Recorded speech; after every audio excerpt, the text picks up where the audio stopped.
Θα ήθελα τις δικές σου τοποθετήσεις. Τυλκητζής Γιάννης, εκλεγμένος τοπικός σύμβουλος με το συνδυασμό σας, κύριε Δήμαρχε.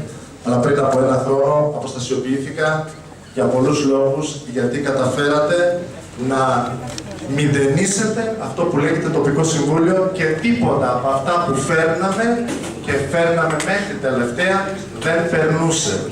Και όταν λέω σαν τοπικός σύμβουλος, επειδή όλες τις αποφάσεις τις οποίες τις φέρναμε στο τοπικό συμβούλιο ήταν αποφάσεις του συλλόγου μας, το οποίο ήμουν πρόεδρος, ούτε ένα. Ήμουν από αυτούς που έφερνα 4 θέματα κάθε φορά. Δεν έμπαινε ούτε ένα τις περισσότερες φορές με απόφαση δημάρχου. Αυτό δείχνει το πόσο δημοκρατικά λειτουργήσαμε. Δείχνει και από την άλλη ότι μια φορά δεν μας κάλεσε να μας πει, ξέρεις Γιάννη, εκεί έχουμε αυτό, θέλουμε να κάνουμε τίποτα απολύτως. Ούτε σαν θεσμικό όργανο που είμαι εδώ στο ΦΕΣ, ούτε και σαν τοπικός σύμβουλος. Άρα δεν μπορείτε να μανατζάρετε τη γνώση που έχουν κάποιοι. Δεν το θελήσατε. Και θα ξεκινήσω με το θέμα της αποχέτευσης. Αν θέλουμε να ξεκινήσουμε να πάμε από εδώ στη Θεσσαλονίκη, αυτή τη στιγμή βάζουμε μπροστά το αυτοκίνητο, εκεί είμαστε. Εκεί είμαστε για την αποχέτευση. Ό,τι θέλει ας πει. Ό,τι θέλει ας πει. Από το 1993-94 ακούω τα ίδια πράγματα. 98, κοντέψαμε να φάμε ξύλο στο γήπεδο της Παλίνης. Τίποτα δεν έγινε. Τίποτα απολύτως. Και τώρα ξαφνικά πάμε στην Ψιτάλη. Εγώ έχω κάτι άλλο και το πρότεινα και αντικρούει ο Δήμαρχος. Έκανα μια συζήτηση με τον πρώην Δήμαρχο εδώ των γλυκών νερών. Και να ξέρετε, ο αγωγός, υπάρχει αγωγός έτοιμος κάτω από τη Λαβρίου που ξεκινάει από το Βασιλόπουλο και φτάνει λίγο πριν από το ΜΕΚ. Το μόνο που χρειάζεται είναι οι εργασίες που ξεκινήσαν ήδη με το ΚΕΛ Παιανίας και Κοροπίου για να συνδεθούν αυτά. Και ρωτάω, αυτοί δεν είναι στο άνομα της μηχανής, αυτοί βρίσκονται ήδη κοντά στη Λάρισα, γιατί έχουν ξεκινήσει τα έργα. Τελειώσαν οι περιβαλλοντικές μελέτες. Τέλειωσαν, ξεκίνησε, έγινε, μπήκε ανάδοχος. Άρα τι κάνουμε, εκεί έχουμε κάτι.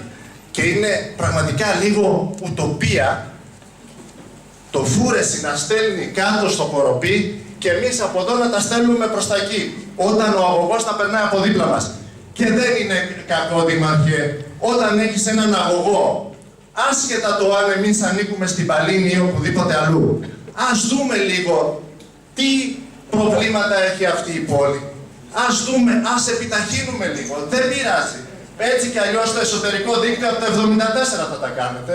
Γι' αυτό και λέμε θα μαζέψουμε υπογραφές και θα το θέσουμε στο Δημοτικό Συμβούλιο να πάρει απόφαση να ξεκινήσει άμεσα το εσωτερικό δίκτυο. Και όταν τελειώσει ας μας πει η ΕΙΔΑΠ και να ξέρουμε και κάτι άλλο.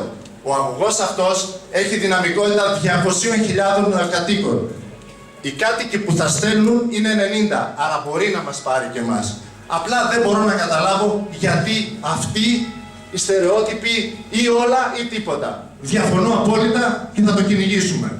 Και δεν είναι διάσπαση της πολιτικής σας, είναι για το καλό της πόλης μας, για το καλό της περιοχής μας.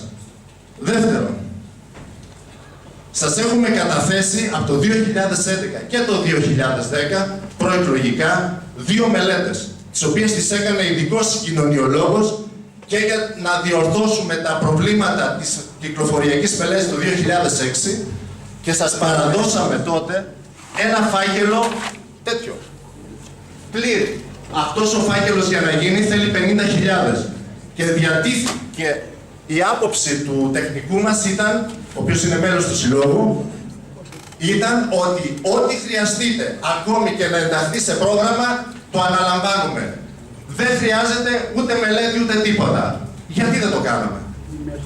Και ενώ σας το έδωσα και επίσημα μέσω του τοπικού συμβουλίου και επίσημα σε εσάς, δεν έγινε απολύτως τίποτα. Ούτε καν ρωτηθήκαμε.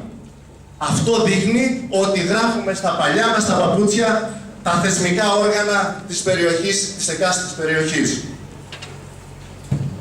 Άρα μιλάτε ότι κάνατε πεζοδρόμια. Έχουμε 50.000 50.000 μέτρα πεζοδρόμια, 50 χιλιόμετρα.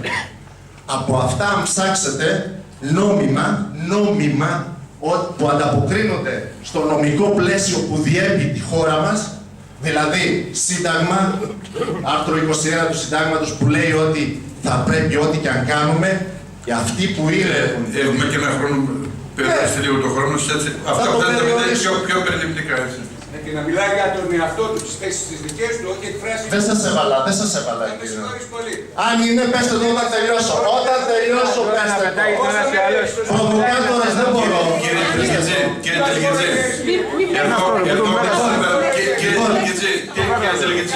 να σας διευθυνήσω κάτι ενώπιον του σώματος και θα κρυθώ και εγώ και εσείς γι' αυτό. Σήμερα ήρθαμε να ακούσουμε τους συμπολίτες μας και όχι να κάνετε την πολίτευση εσείς. Δεν είμαι μισό λεπτό. Είμαι και συμπολίτης, είμαι και πρόεδρος του συλλόγου της περιοχής. Με μπερδέψατε και νόμιζα ότι μιλάτε ως συντευόμενος άλλου συνδυασμού, όπως είστε. Αυτή είναι προβοκάτσια, δήμαρχε, και την πέρα να την πάρετε πίσω. Εντάξει, είναι προβοκάτσια. Λοιπόν, πάμε στα πεζοδρόμια. Μόνο 300 μέτρα από τα πεζοδρόμια. Για ένα λεπτό έχεις ειλικρινά, θέλω να μιλήσει ο κόσμος, έτσι. Δεν βγάλω το λόγο, δεν κάνω προηγούμενο. Συντόμευε, εντάξει. Δεν θέλω να σου κάνω παρατήρηση, αλλά συντόμευε. Ούτε ένα πεζοδρόμιο δεν έχει χώρο για να κινηθούν άνθρωποι με ειδικές ανάγκες. Ούτε ένα μέτρο. Και πάτε στα κεντρικά που έγιναν τα πεζοδρόμια, σε 2-3 δρόμους, και αυτοί οι δρόμοι ρίξατε τόσο πετό προπάντων στην Αιώλου, που πραγματικά με αυτά θα κάνατε ολόκληρο σπίτι. Πάμε στο τρίγωνο της Γκάντζας. Εγώ τρέπομαι. Σας το είχαμε θέσει προεκλογικά, το είχατε απαντήσει ότι ναι, τρέπομαι, και εγώ έτσι ακριβώς είπατε. Τρέπομαι να βλέπω, και όταν βλέπουμε εμείς από το Γέρακα τέτοια πράγματα, αμέσως το κάνουμε, το υλοποιούμε. Αυτό το έχω γραπτά όταν σας έκανα την ερώτηση για το τρίγωνο της Γκάντζας. Και είπατε ότι αμέσως μόλις αναλάβουμε θα είναι το πρώτο που θα αποκατασταθεί.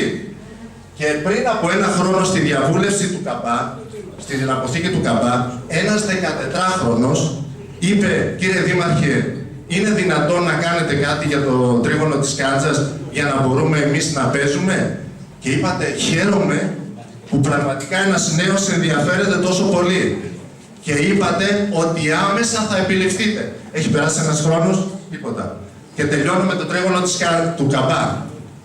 Αν πάτε εκεί, είχατε εγκρίνει 600.000. Σας είχαμε υποβάλει και ένα πρόγραμμα που το έκανε ένας τεχνικός εδώ μέσα, για να γίνει, να καθαριστεί, να αναπλαστεί, άσχετα αν είναι δασική έκταση, που εγώ από ό,τι γνωρίζω δεν είναι.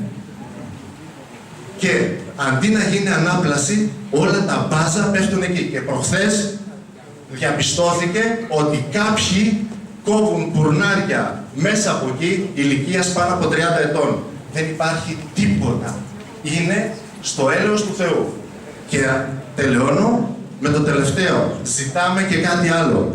Έχουμε 2 αποθήκες οι οποίες πραγματικά είναι υπό εγκατάλειψη. Οι αποθήκες του ΚΑΠΑ ζητάμε, και θα το ζητήσω και επίσημα, το είχαμε πει στο τοπικό συμβούλιο, ζητάμε η μία αποθήκη να δοθεί στην νεολαία της πόλης μας, αυτοδιαχειριζόμενη με μέλη της συντονιστικής ή όπως θέλετε της διοίκησης της αποθήκης, και από το Δήμο και από το τοπικό φορέο και από την νεολαία, ώστε η νεολαία μας να έχει ένα στέκι που να μπορεί να κουμπίσει, να πάει και να μην πηγαίνει στα καφενεία και στις καφετέριες όπου είναι πολύ ακριβά. Ευχαριστώ.